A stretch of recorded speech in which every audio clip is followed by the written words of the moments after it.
আধুনিক যুগেও এখানে প্রতিদিন বসছে মানুষ বেচাকেনার হাট। বয়স, গায়ের শক্তি সামর্থ্য অনুযায়ী দরদামে নিজেকে বিক্রি করছেন তারা। দুবেলা রুটির জন্য প্রতিদিন বিভিন্ন প্রান্ত থেকেই নিম্ন আয়ের মানুষ হাজির হচ্ছেন এখানে। শুধু পুরুষ নন, নারীরাও আসছেন এই হাটে।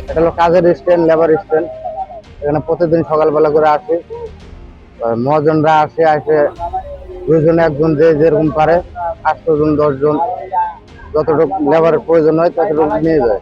আগে আমরা যদি 250 টাকা হাজিরা কাজ করছি, আট বাজার করে আমরা টিয়া হাতে রয়েছি। তখন আমরা হাতে পাই না, জিনিসপত্রের দাম বেশি, পেঁয়াজের দাম বেশি, চাউলের দাম বেশি, তেলের দাম বেশি। তখন আমরা ইনকাম করলে আমরা খুব কষ্ট হয়ে যা চলতে। কখনো ভালো দামে নিজেকে বিক্রি করছেন, আবার কখনো হতাশ হয়ে ফিরছেন বাড়িতে। বলছিলাম সাভার বাজার বাস স্ট্যান্ডে শ্রমিক হাটের কথা। সেখানে প্রায় অর্ধশত বছর ধরে শ্রমের বেচাকিনা। প্রতিদিন শ্রমজীবীরা এসে জড়ো হচ্ছেন এবং দর কষাকষির মাধ্যমে বিক্রি হচ্ছে শ্রম। কাম কাজ কম, এই যে 2 দিন করলে বাদে 4 দিন ঘুরে যাওয়ার লাগে, কাজ পাই না। আমি কাজ নাই তো ভাই, মানে কোনো কাজ নাকি একদম বেরোবে টাকা লাগে, একদিন হয়তো 4 দিন বসে টাকা লাগে। আগে 500 টাকা কাম হলে তো সংসার ভালো চলতো। আমার মনে হয় যে 600-700 টাকা কাম হতে একদিন হয়তো মনে হয় 2 দিন হয় না, 2 দিন হয়তো 3 দিন বসে টাকা লাগে। এই কারণে কি সংসার চলে ভাই? এই কারণে সংসার চলে না। একটা গরিব মাঝে আজকে আমাদের 1200 আজকে লাগবে, তাহলে কি আমার মতো আমি বাঁচতে পারবো? আমার দিন মোটামুটি ভালোই কাটছে। আমি 1000 টাকা করে কাজ করি, রাজমিস্ত্রি।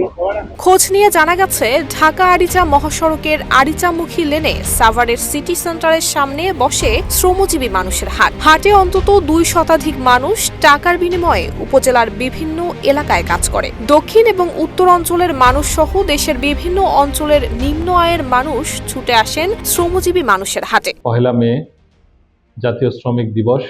আমাদের সাভার আশুলিয়া ঢাকা 19 আসনটি শ্রমিক অধ্যুষিত এলাকা। এখানে অনেক শ্রমিকের বসবাস, তারা পরিবার নিয়ে এখানে বসবাস করেন, তারা এখানে কাজ করেন, চাকরি করেন। আপনারা জানেন আমি বাংলাদেশ জাতীয়তাবাদী দল বিএনপি থেকে মনোনয়ন প্রত্যাশী। মহান আল্লাহর ইচ্ছায়, দলীয় নেতাকর্মীর সহযোগিতায় যদি আল্লাহ আমাকে মনোনয়ন দেন, ইনশাআল্লাহ এই সাভার আশুলিয়ায় যে সমস্ত শ্রমিক ভাই বোনেরা পরিবার রয়েছেন তাদের প্রথমত সামাজিক নিরাপত্তা নিশ্চিত করা হবে আমার প্রধান কাজ। বাংলাদেশ জাতীয়তাবাদী দল বিএনপির পক্ষ থেকে শ্রমিক ভাই বোনদের পাশে সবসময় রয়েছি, সবসময় আমরা থাকব তাদের সার্বিক সহযোগিতায় এবং সকলের মঙ্গল কামনা করছি। তবে ভালো নেই শ্রম বিক্রেতারা। শ্রম বিক্রি করতে আসা শ্রমিকদের তুলনায় শ্রমের ক্রেতা কম হওয়ায় বিপাকে শ্রমিকরা। তুলনামূলক কাজ কম এবং নির্দিষ্ট পারিশ্রমিক না থাকায় শ্রমিকদের যেন ভোগান্তির শেষ নেই। নুসরাত জাহান মেহেক, ঢাকা পোস্ট।